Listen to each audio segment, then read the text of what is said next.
Bowling আসলে আমি ধরেন পার্সোনাল কোনো গোল থাকে না। যখন আমি ধরেন মাঠে নামি তখন একটাই চিন্তা থাকে যে আমি কেমনে আমার টিমকে ম্যাচ জিতাবো, উইনিং পারফর্ম করব। তো টিমের জন্য কিছু কন্ট্রিবিউট করতে পারছি, এটা সবচেয়ে আমার কাছে খুশির বিষয়। স্পেশালি একটু সাইফ হাসানের এটা নিয়ে একটু বলবেন না যে বলটা দিয়েছে আপনিও খুব ভালো মানে উদযাপন করলেন, ওইটা কি মানে মনে হচ্ছিল যে গোলটা আউট করবে এরকম কিছু হয়েছিল? আসলে আগে থেকে অনুভব করা যায় না যে উইকেট পড়বে কি পড়বে না। আমি জাস্ট একটা জিনিস চেষ্টা করতেছিলাম যে কেমনে গুড লাইন অ্যান্ড লেন্থে বোলিং করা, জাস্ট ওইটাই চেষ্টা করছি। নাহিদ, এক্সপ্রেস বোলারদের ক্ষেত্রে যেটা হয় অনেক সময় অনেক রান উইক হয়ে যাচ্ছে, দেখা যায় আপনি 4/30 প্রায় নিয়মিত দিয়ে পারেন চলে যায়, আজকে মাত্র 4/11 রান, যেটা এক্সপ্রেস বোলারদের ক্ষেত্রে অনেকটা রেয়ার কেস। তো এই এত কম রান দেওয়ার তো আপনার জন্য কখনো এত কম রান দেয়নি, তো এই দিকটা আসলে রান রান কম দেওয়ার ক্ষেত্রে আসলে কেমন?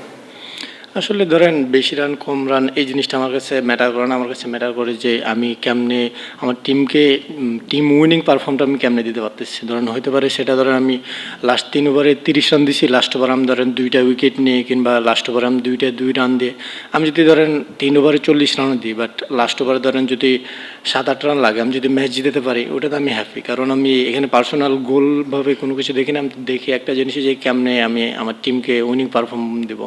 আর এটা করতে পারলে আমার কাছে অনেক খুশি লাগে।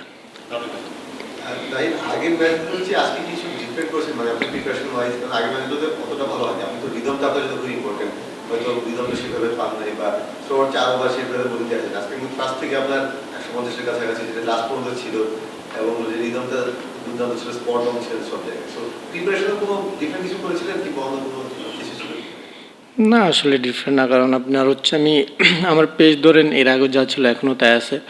আমি জাস্ট সিলেটের আগে লাস্ট যে কয়েকটা ম্যাচ খেলছি আলহামদুলিল্লাহ ভালো গেছে, এবং আমি কখনো ধরেন পার্সোনাল গোল হিসাবে দেখি না। আমি এর আগেও আমার টিম যেটা চাইছে যে আমার মাঠের মধ্যে আমার টিম চাইছে যে না আমার ধরেন ডট বল করতে আমি মোটে করার চেষ্টা করছি।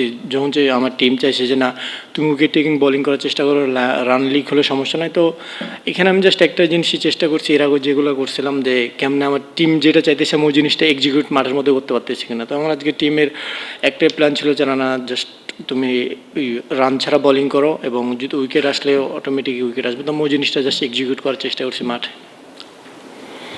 আপনি ন্যাশনাল টিমেও টি-20 তেমন খেলেননি, ওয়ার্ল্ড কাপ স্কোয়াডেও নেই, তবে বাইরের মানে বাইরের থেকে যারা আসছে তাদের সঙ্গে কথা হয়েছে, তারা বলেছে যে আপনাকে টি-20 ওয়ার্ল্ড কাপ স্কোয়াডে না দেখে অবাকই হয়েছেন তারা।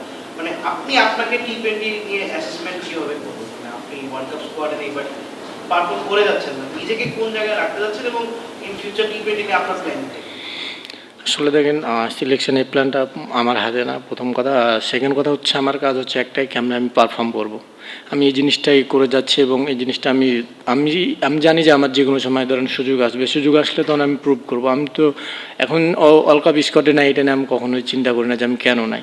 আমি যখনই আমার ধরেন আমার যদি আমার ভিতরে স্কিল থাকে, যদি আমি যোগ্য হই, অটোমেটিক আমি ওই জায়গাতে যাবো। একদিন পরে হোক 10 দিন পরে হোক, একদিন আমি ওই সেই যোগ্য জায়গাতে যাবো, যদি আমার মধ্যে সেই প্রতিভাটা থাকে।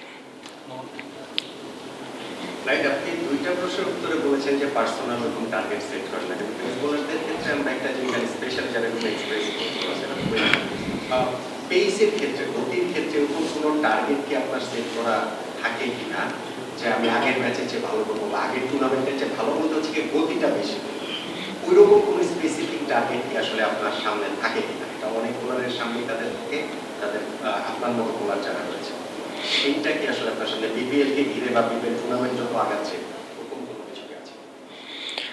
আসলে ধরেন আমার পার্সোনাল গোল বলতে একটাই ছিল, সেটা হচ্ছে বাংলাদেশ ন্যাশনাল টিমে খেলা, এবং 3 ফরম্যাটে খেলছি আলহামদুলিল্লাহ। এখন একটাই গোল যে দেশের হয়ে বাংলাদেশকে আমি যতদিন সার্ভিস দিতে পারি এই ফিট থেকে, এটা হচ্ছে এখন গোল। এবং যতবারই বাংলাদেশকে ম্যাচ উইনিং পারফর্ম দেয়, কিংবা আমি ফ্র্যাঞ্চাইজি লেগে যে কোনো ফ্র্যাঞ্চাইজি থাকে ওই ফ্র্যাঞ্চাইজি টিমকে ম্যাচ উইনিং পারফর্ম দেয়, এই জিনিসটা আমার কাছে সবচেয়ে বেশি মূল্যবান, যে কেমনে আমি টিমকে উইনিং পারফর্ম দেবো। পেস আসলে এই জিনিসটা নিয়ে আমি অত চিন্তা করি না, কারণ এটা কিছুটা গড গিফটেড, এবং আমি কেমনে ডিসিপ্লিনে থাকা যায় ওই জিনিসগুলো সবসময় ট্রাই করি, এবং চেষ্টা করি যে কেমনে আরও স্কিল আপনার ইন্টারন্যাশনাল ক্রিকেটে এখন ধরেন পেস জিনিসটা ঠিক আছে আপনার ম্যাটার করে, বাট এখন ইন্টারন্যাশনাল ক্রিকেট যেমনে এগিয়ে যাচ্ছে, পেসের সাথে যদি আপনার স্কিল ডেভেলপ না করেন তো ধরেন আপনি বেশি দিন টিকতে পারবেন না। সো আমি পেসের সাথে চেষ্টা করতেছি কেমনে আমার স্কিলটা আরও ডেভেলপ করা যায়। কাগজে কলমের রংপুরের স্টক কিংবা মাঝখানে কারণ 3টা ম্যাচ খেলে প্লে অফের ব্যাপারে একটু জিজ্ঞেস করছি। আজকের জয়টা কতটা টেবিল আপনাদের দেয় যে প্লে অফটা কোয়ালিফাই করছে?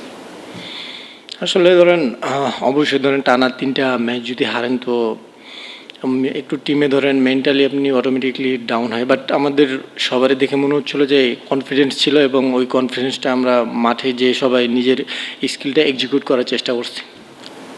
Thank you. নাহিদ, এমনি কি আপনি যখন বোলিং করেন মানে ব্যাটার ওয়াইজ কি আলাদা কোনো পরিকল্পনা থাকে নাকি যখন বোলিং করেন? হ্যাঁ, যেটা এর আগে আমি বললাম যে আমার পার্সোনাল একটাই গোল থাকে যে আমি কেমনে আমার টিমকে উইনিং পারফর্ম বোনাস দেবো, এটা দিতে পারলে আমি সবচাইতে খুশি। For more updates, subscribe to our YouTube channel and click on the bell icon. Follow us on Facebook and Instagram. Download T-Sports app to enjoy exciting games and highlights.